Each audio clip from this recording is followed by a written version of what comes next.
Tele দুনিয়ায় বেশ পরিচিত নাম দেবচন্দ্রিমা সিংহ রায়। বাংলা সিরিয়ালের পাশাপাশি হিন্দি ধারাবাহিকেও তিনি কাজ করেছেন। সোশ্যাল মিডিয়াতেও সক্রিয় দেবচন্দ্রিমা। ডেইলি ব্লগের মাধ্যমেই অভিনেত্রী এখন কন্টেন্ট ক্রিয়েটারও। ইনস্টাগ্রাম, ফেসবুক ও ইউটিউবে অভিনেত্রীর অনুগামী সংখ্যা নেহাত কম নেই। দর্শকেরাও দেবচন্দ্রিমার রোজ নামটা দেখতে বেশ পছন্দই করেন। তবে নিজের পেশাগত জীবন থেকে একটু অবসর পেলেই অভিনেত্রী বেরিয়ে পড়েন ঘুরতে। বেশিরভাগ সময়ই একা ঘুরতে চান তিনি। এবারও সময় পেতেই ঘুরতে বেরিয়ে পড়লেন নায়িকা। তবে একা নন, সঙ্গে রয়েছে বিশেষ একজন, যার ঝলক শেয়ার করেছেন অভিনেত্রী নিজেই। দেবচন্দ্রিমা তার এয়ারপোর্ট লুকসে ছবি পোস্ট করেছেন। ডেনিম ও বিস্কুট রঙের টপে ছবি দিয়েই অভিনেত্রী লেখেন, সফর শুরু হলো।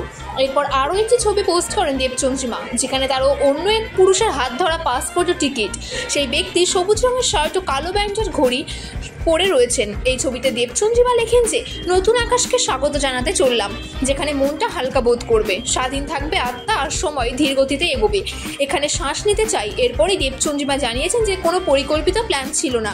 এরই সঙ্গে কৃতজ্ঞ জানিয়েছেন এই মুহূর্তটি পাওয়ার জন্য। তবে নেটিজেনদের নজর আটকেছে দেবচন্দ্রিমার সঙ্গে থাকা রহস্যময় পুরুষটির দিকে, যাকে দেখে মনে হচ্ছে তিনি অভিনেত্রীর মনের মানুষ, যার সঙ্গে একান্তে সময় কাটাতেই বিদেশে পাড়ি দিয়েছেন দেবচন্দ্রিমা।